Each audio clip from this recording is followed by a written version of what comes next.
78টা ঘুমের ওষুধ খেয়েছে, বুঝতে পারছো? কিন্তু ঘুমের ওষুধ খাওয়ার পর এটা কিন্তু দেবলীনা নিজে বলেছে যে সে প্রথমে ফোন করতে গেছিল প্রবাহকে, তারপর সে জানে কোনো মেসেজের উত্তর আসবে না, তখন সে ফোন করেছে তোমার সায়ককে।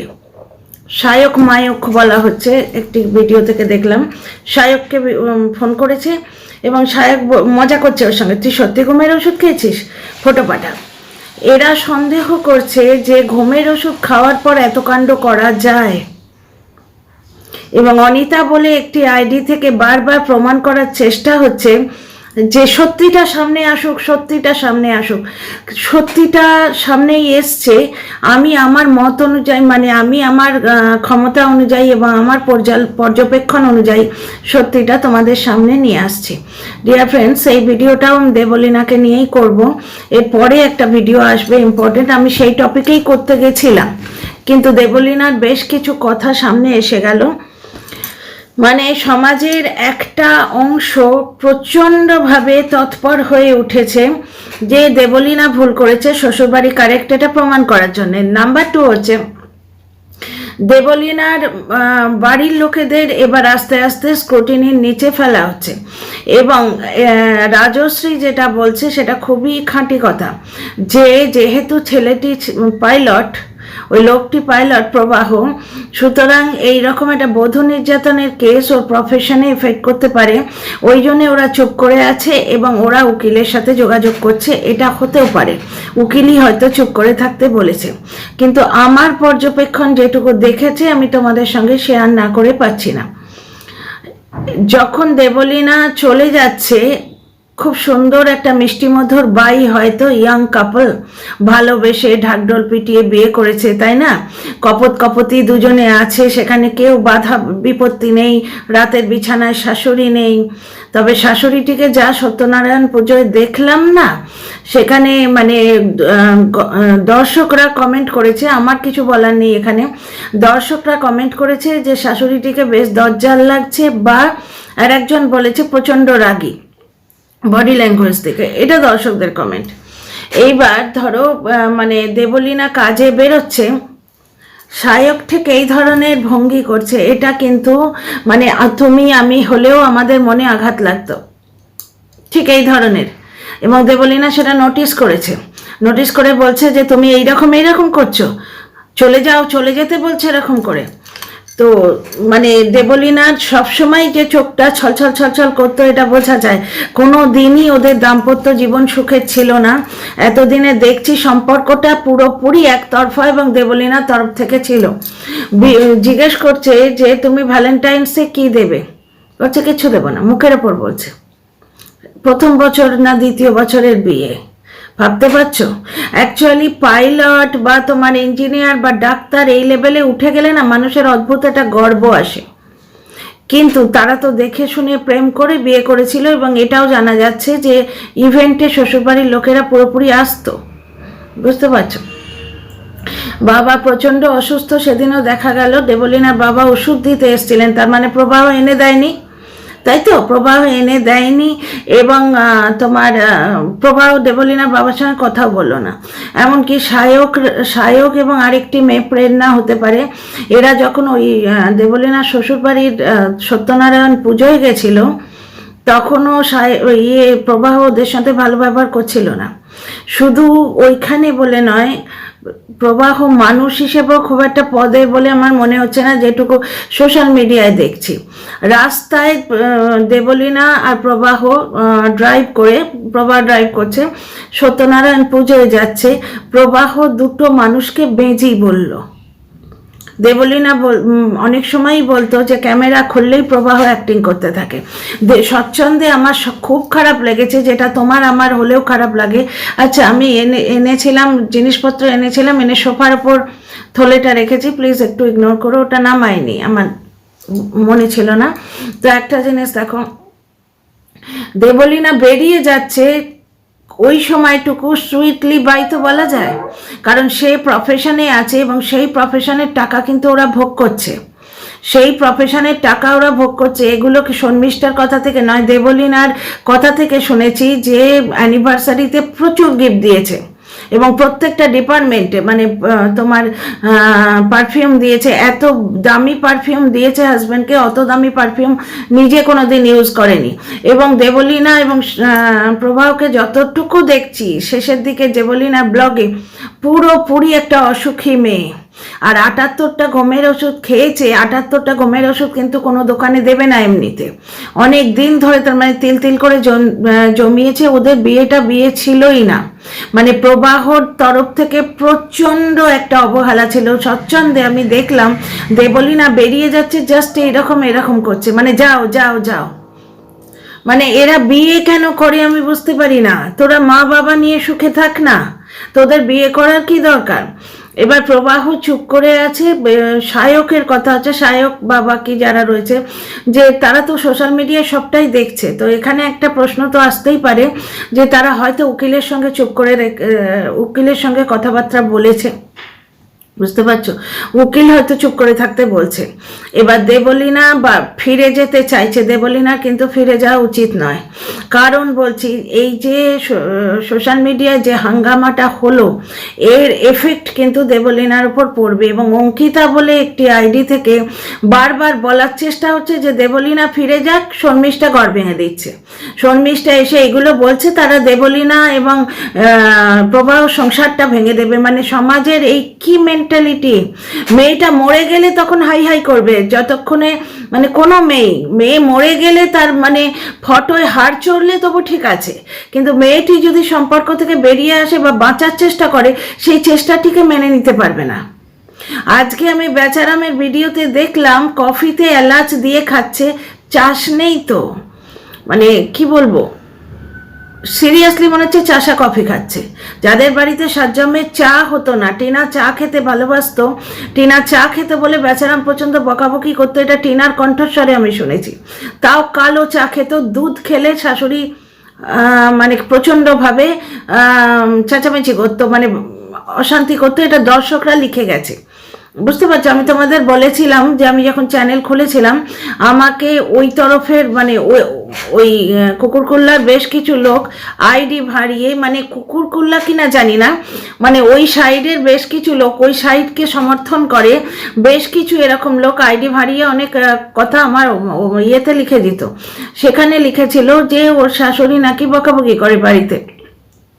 তো যাই হোক, একটা জিনিস দেখো, তখন টিনা কিন্তু শ্বশুরবাড়ির দোষ ঢাকতো, শ্বশুরবাড়ির দোষ এইভাবে ঢাকতো যে দুধ চা খেলে আমার অম্বল হয়, আর এখন দেখো দিনের মধ্যে অন্তত 5 বার দুধ চা খায়। আজকে মা ছেলে কফিতে বিস্কুট ডুবিয়ে ডুবিয়ে খাচ্ছে। আমি একটা শর্টস দিয়েছি, আমার খেয়াল ছিল না আমি কোন চ্যানেল থেকে লগ ইন আছি। আমি ওই চ্যানেলটা থেকে, আমার যে সিম্পলি সৌমিজ কুক শপ বলে একটা চ্যানেল আছে, মানে আমি এই শীতের জন্য ওই চ্যানেলটায় কোনো কাজ দিতে পারছি না, বড্ড ঠান্ডা পড়েছে তো, ছোট ছোট ব্লগ দিচ্ছি, খুব ছোট ছোট, এই বেরোলে কি কেনাকাটি করছি সেগুলো দিয়ে, তোমাদের ভালো লাগলে দেখো। তো সেইখান থেকে লগ ইন ছিলাম, সেখান থেকে রিমিক্স করে দেখিয়েছি, মানে কি সুন্দরভাবে মা ছেলে দাঁড়িয়ে দাঁড়িয়ে কফিতে ডুবিয়ে বিস্কুট খাচ্ছে, কফিতে ডুবিয়ে, কফি দিয়ে কেউ বিস্কুট খায়? তো যাই হোক, কফিতে ডুবিয়ে বিস্কুট খাচ্ছে। শুধু তাই না, কফিতে আবার এলাচ দিয়েছে, কফির ফ্লেভারটাই নষ্ট হয়ে যাবে, তাই না? মানে কি বলবো, সে ভাতে আটা দেওয়ার মতো আর কি। এবার কিছু পাঁচ আটা লাফাতে লাফাতে চলে এসছে যে জাভিত্রী জায়ফল দিয়ে দেখবেন। তা আমি ভাবছিলাম পুরো গরম মশলার কৌটোটা ঢেলে কফিতে গুলে খেয়ে মানে দেখলেই পারতো। যাই হোক, মানে মা ছেলে এই যে দাঁড়িয়ে দাঁড়িয়ে কফিতে বিস্কুট ডুবিয়ে খাচ্ছে। কচি মেয়েটাকে আমরা দেখেছিলাম বাপের বাড়ি থেকে তার মা বিস্কুট দিয়ে দিত, হরলিক্স দিয়ে দিত। মনে পড়ে না ওদের, একবারও মনে পড়ে না এই যে পাতানো দিদি এতবার বলছে যে টেপি যদি ফোকলাকে ভালোবাসতো তাহলে চ্যাটগুলো বাইরে দিত না। ভাবতে পারছো এই কথাটা ওর ওই ভাইকে বলেনি, যার থেকে পয়সা কামিয়েছে, যার সংসার ভেঙে, যে তুমি যদি 1 মিনিটের জন্যও তোমার স্ত্রীকে ভালোবাসতে তাহলে চ্যাটগুলো বাইরে দিতে না? সেটা তখন পাতানো কিন্তু বলেনি, তখন পাতানো বলেনি। আমি ভাবছি এই মা ছেলে যে অম্লান বদনে ওখানে দাঁড়িয়ে দাঁড়িয়ে খাচ্ছে, যার পয়সায় খাচ্ছে, টিনা বেচেই তো বারবার আনতো, টিনার নিন্দে করেই তো বারবার আনতো, তো যার পয়সায় খাচ্ছে সেই কচি মেয়েটার কথা একবারও মনে পড়ে না? যে মায়ের নিজের মেয়ের কথাই মনে পড়ে না, সে পুত্রবধূর কথা কি মনে করবে বলো? আশা করাই দুরাশা। তো যাই হোক, তো আসছি অন্যদিকে। বেচারাম কিন্তু বেশ সুন্দর এখন একটা তথ্য গুছিয়ে নিয়েছে, ভেতরের লোকেদের সঙ্গে কথা বলেছে। এমনিতে ওর যোগ্যতা নেই, ওই পাতানো ঠিকই বলেছে যে ওকে স্ক্রিপ্ট করে দেয়া হতো, লিখে দেয়া হতো, ওকে লিখে দেয়া হতো রীতিমতো, কারণ ও কথা বলতে জানে না। আসল তথ্যটা ছেলের স্কুল নিয়ে বলে ফেলেছিল, তাতে পাবলিক খেপে গেছিল, তখন লাইভ করে সামলাতে আসতে হয়েছিল। এটা বলছি মানে এখন খুব সুন্দর গুছিয়ে শিখে এসছে, কেউ লিখে দিয়েছে হয়তো, যে পরিস্থিতির জন্যে আমরা বাচ্চাটাকে নিয়ে যেতে পারছি না। কিন্তু বাইকে করে বাবল র্যাপে মুড়ে, তোমার বাবল র্যাপ দেখেছো নিশ্চয়ই ব্লগটার মধ্যে। আমি অ্যাকচুয়ালি এই ব্লগ পছন্দ করি না, তো আমি জাস্ট কন্ট্রোভার্সি করার জন্য মাঝে মাঝে দেখি, না হলে তো আমি রেগুলার ভিউয়ার নই। এবং যখন ব্লগও করি স্কিপ করে করে দেখি, আমার ভালো লাগে না। মানে ব্লগও করি বলছি, যখন ভিডিও করি একে নিয়ে, একেবারে ব্লগিং ভালো লেগে দেখা যেটা সেটা তো নয়, ভাল লাগে না এই ব্লগ দেখতে। তো যাই হোক, সেখানে একটা জিনিস স্পষ্ট বোঝা যাচ্ছে যে গার্মেন্টসের বিজনেস চলছে, হয়তো ইয়েতে বিজনেস চলছে, তোমার ভাগাভাগিতে কি বলে যৌথ ব্যবসা চলছে। সেখানে দেখো বয়স্ক মানুষটিকে মাল তুলতে পাঠানো হয়েছে, এখান থেকে মাল তুলতে পাঠানো হয়েছে। এটা মাছের বিজনেস বা তোমার মুরগির ব্যবসা নয়, বুঝতেই পারছো এটা কিসের ব্যবসা।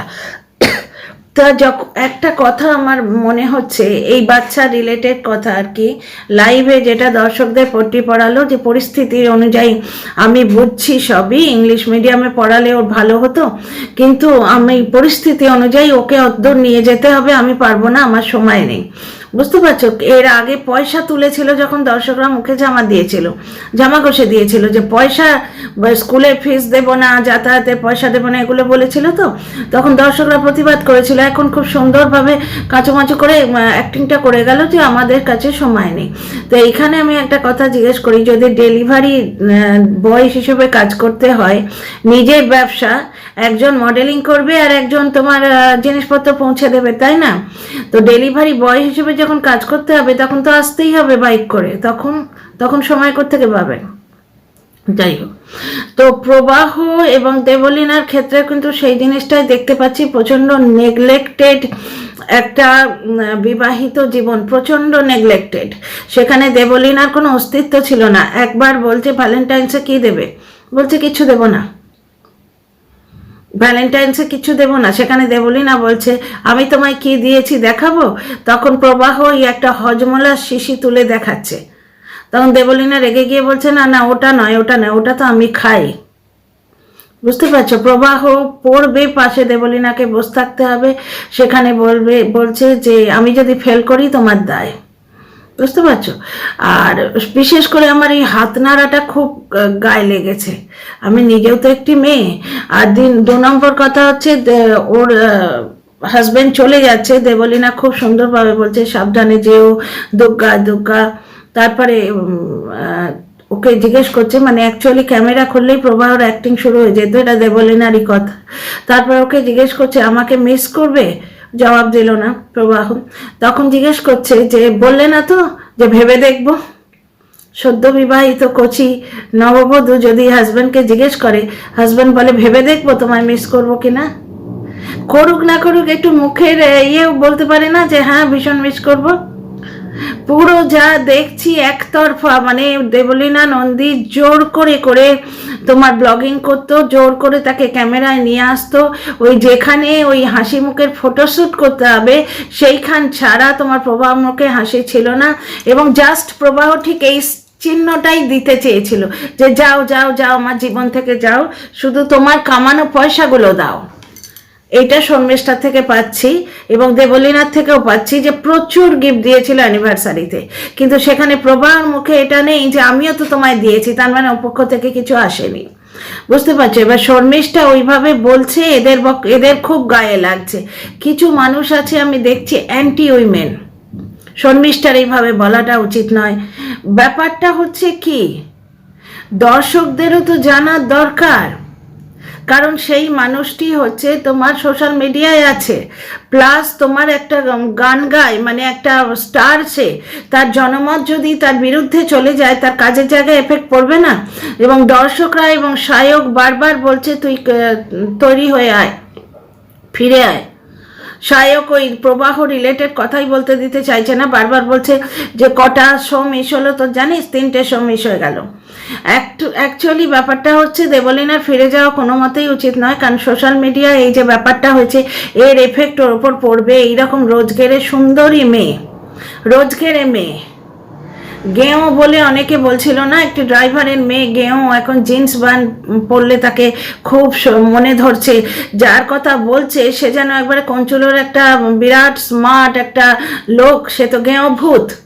বউ বেচা পয়সায় দুটো জামা কাপড় পরছে, কিছুদিন আগে এমনিতে হাফ প্যান্ট পরে ঘুরে বেড়ায়, সে হাফ প্যান্টটাও বউ বেচা পয়সাতে। তো একটা জিনিস দেখো তোমরা, কেন বলছি শোনো, কারণ বিঘা বিঘা জমি থাকা সত্ত্বেও তো কিছু করে উঠতে পারলো না। আর কিরম কপাল দেখো, মেয়েদের প্রতি এদের এত এত ঘেন্না, অথচ সেই মেয়েদের হাত ধরেই এগোতে হচ্ছে। আমার খুব মনে হচ্ছে এটা একটা যৌথ ব্যবসা, এবং এই ব্যবসায় একটি মহিলাই যুক্ত আছে। এবং ওই কাঁধে হাত যেটা না, ওটা কিন্তু ওই যে শুকনো মুখ, টেনশনে আছি, আমার মনে হয় তার সঙ্গে কিছু একটা যোগাযোগ আছে। কারোর কথা বলছি, অন্য কারোর কথা বলছি, বেচারামের কথা বলছি না, বেচারামের কথা আমি বলছি না। আমি বলছি যে আমাদের আর একজন ব্লগার আছেন যিনি কমিউনিটিতে একটা কাঁধে হাত দেয়া ফটো দিয়েছিলেন। তার বয়ফ্রেন্ড থাকতেই পারে না, তিনি বিবাহিত, তিনি ডিভোর্সি, নিজের মেয়ে এবং স্বামীকে ছেড়ে দিয়ে এসছে, প্লাস আর একটা মানুষের সাথে লিভ ইন করতো, তাকেও ছেড়ে দিয়ে এসছে। এইবার কমিউনিটিতে কাঁধে হাত দেয়া একজন পুরুষের এমনভাবে ফটো দিয়েছে, দেখে মনে হচ্ছে তার কোনো বয়ফ্রেন্ড আছে। এইবার আমার মনে হচ্ছে এই যে কমিউনিটিতে পোস্টটা ছেড়েছে, সে ওই কাঁধের হাত যে দিয়েছে তার মালিককেই কি একটুখানি দাবড়াতে চাইছে যে আমার কাছে এরকম অনেক প্রুফ আছে, বেশি বখরা নিয়ে ঝামেলা করো না। কোনো কারণে কিছু একটা, আমার কিন্তু উল্টো মনে হচ্ছে, অনেকেরই মনে হচ্ছে যে হাতের মালিক কন্ট্রোভার্সি চাইছে, আমার কিন্তু তা লাগছে না। আমার মনে হচ্ছে যার কাঁধে হাত দেয়া হচ্ছে সে যেন ওয়ার্নিং দিচ্ছে যে আমার কাছে এরকম অনেক কিছু আছে। কারণ কি, মনিটাইজেশন অন হয়ে গেছে, ওদিক থেকেও কিছু আসবে, বুঝতে পারছো, খোঁজখুঁড়ো যাই হোক আসবে। আর এদিকেও ব্যবসাটা কিন্তু সেই মহিলার হাত ধরেই উঠবে। নিজের যোগ্যতায় তো হলো না, কারণ অত বিঘা বিঘা জমি পুকুর সবকিছু থাকা সত্ত্বেও তো আমরা কিছু দেখতে পেলাম। দর্শক হিসেবে যেটুকু দেখতে পেয়েছি সেটুকু বলছি, দুপক্ষেই দর্শক হিসেবে দেখতে পাচ্ছি। ওই দুটো ব্লগারের কথা বললাম। দেবলীনা নন্দীরও যে জিনিসটা আমি দেখছি, সম্পূর্ণ একটা একতরফা ভালোবাসা। ওই প্রবাহ শুধু দেবলীনার প্রতি নয়, মানুষ হিসেবে খুব একটা ভালো তার প্রতিচ্ছবি কিন্তু আমরা দেখতে পাচ্ছি না। কাজের মাসিকে কিরকম একটা বলছে, ওই যে মামনিদি কাজের মাসিকে বলছে যে কি একটা বললো, আমার ঠিক এই মুহূর্তে আবার মনে পড়ছে না। কাজের মাসিকে বেশ টংটিং করছে, বুঝতে পারছো, রাস্তায় ঘাটে মানুষদের বেঁজি বলছে, এবং সেটা দেবলীনাকে হার্ট করেছে। দেবলীনা ক্যামেরায় বলছে তুমি তো এক্ষুনি মানুষগুলোকে বেঁজি বললে, বুঝতে পারছো। এবং সত্যনারায়ণ পুজোয় দেবলীনা যে একটু সেজে গুজে আসবে বলছে, প্রচণ্ড দেরি হয়েছে, কোনো রকমের শাড়িটা পরে এসে বসছি। মানে শ্বশুরবাড়ির চাপে একটা ছিল। শুধু তাই নয়, সত্যনারায়ণ পুজোয় দেবলীনা হয়তো কাউকে রেখেছে, ওই একটি মেয়ে বোধহয় প্রেরণা গেছিল, বা ওই বাউন্সার মেয়েটি গেছিল, যে ক্যামেরা করে দিচ্ছে প্রবাহ, তাকে দিয়ে না এরকম ইশারা করছে পুরো, যে শুধু দেবলীনার মুখের ওপর ক্যামেরা কেন ধরছো, পুরোটা নাও। এটা এক চিলতে সরু আমাদের রান্নাঘরের মতো অল্প পরিসর একটা জায়গা, সেখানে ঠাকুর পাতা আছে, সেটা এরম করে বলছে পুরোটা নাও। এবং ঠাকুর দেবতা থেকে শতহস্ত দূরে, এটা দেবলীনা বলছে। মানে পুরো জিনিসটাতেই একটা একতরফা জিনিস। দেবলীনা জোর করে যেন সম্পর্কটা টেনে রয়েছে। প্রবাহর তরফ থেকে ভালোবাসা দূরের কথা, একটু স্নেহ, মানুষের প্রতি যে স্নেহ, বন্ধু হিসেবে দেবলীনার বন্ধুরা প্রেরণা, নন্দিনী, সায়ক, এরা যেটুকু দেখাচ্ছে সহমর্মিতা, সেটুকু পর্যন্ত আমি দেখতে পাচ্ছি না, আমার চোখে অন্তত ধরা পড়ছে না। আর চুপ করে থাকার ব্যাপারটাতে ওইটাই বললাম, এটা একটা বধূ নির্যাতনের ব্যাপার হয়ে যাচ্ছে। আচ্ছা, অনেকে পুরো ব্যাপারটা না জেনেই কন্ট্রোভার্সি করতে বসেছে যে মেয়ের বাড়ির লোকেরা কেন থানা পুলিশ করলো না। মেয়ের মা এবং দিদি দুজনেই কিন্তু বলেছে যে চন্দননগর থানায় ওরা ব্যবস্থা করতে গেছিল, এটা কমপ্লেন করতে গেছিল। এই কমপ্লেনটা করতে গেছিল কেন, সেটারও একটা জিজ্ঞাসা থাকতে পারে যে ও পক্ষ থেকে কিছু এসছে কিনা। এবং ওরা বারবার বলছে দেবলীনা ফিরে যেতে ইচ্ছুক, যার জন্য ওরা থানা পুলিশ করছে না। কিন্তু লোকে পুরোটা না দেখেই তো ভিডিও করে আজকাল, তোমরা দেখেছো, এটা যেন একটা ফ্যাশন হয়ে গেছে। তো মা এবং দিদি দুজনেই বলেছে যে চন্দননগর থানায় 5 ঘন্টা বসিয়ে রাখার পর যেহেতু দেবলীনা সঙ্গে ছিল না, যার জন্যে প্রচণ্ড ওদের ভাষায়, আমি বলছি না, পুলিশ প্রশাসনকে ছোট করার আমার কোনো রকম ইচ্ছে নেই, ওরা বলছে চন্দননগর থানায় ওদের প্রচণ্ড হ্যারাস করা হয়েছে, 5 ঘন্টা বসিয়ে রাখা হয়েছে। যিনি ওসি তিনি বলে, ওসি বা মানে ওখানকার হর্তাকর্তা বিধাতা কেউ একজন বলেছেন যে দেবলীনা সঙ্গে নেই, সুতরাং কি করে কি হবে, কমপ্লেন নেওয়া যাবে না, কমপ্লেন নিলে এফআইআর হয়ে যাবে। এই যে কথাটা বলা থেকে বোঝা যাচ্ছে যে মেয়ের পরিবারের লোকেরা থানা পুলিশের দিকে বেশি দূর এগোতে চাইছে না। কারণ যেহেতু দেবলীনার একটা একতরফা প্রচণ্ড অন্ধের মতো ভালোবাসা রয়েছে, এত নেগলেক্টেড হয়ে একটি কর্মরতা রোজগেরে মেয়ে কি করে সংসারে পড়ে থাকতে পারে কে জানে রে বাবা। এত কি অন্ধ ভালোবাসা, এত উপেক্ষা সহ্য করে। আমার কিন্তু সব জায়গায় সেলফ রেসপেক্টটা আগে লাগে, বুঝতে পারছো তো, খাই না খাই মরি বাঁচি, সেলফ রেসপেক্টটা আগে লাগে, তারপরে মানে তারপরেই ভালোবাসাটা আসে। ভালো তো প্রচণ্ড বাসি, অনেকেই আছে লাইফে আছে যাদের ভালোবাসি, কিন্তু তার আগে সেলফ রেসপেক্ট। মেয়েদের মাথার ওপর ছাদ এবং আত্মসম্মান বোধ, এই দুটোই খুব ভালোভাবে থাকা উচিত। তো যাই হোক, see you in the next video. তোমাদের মতামতের অপেক্ষায় রয়েছে।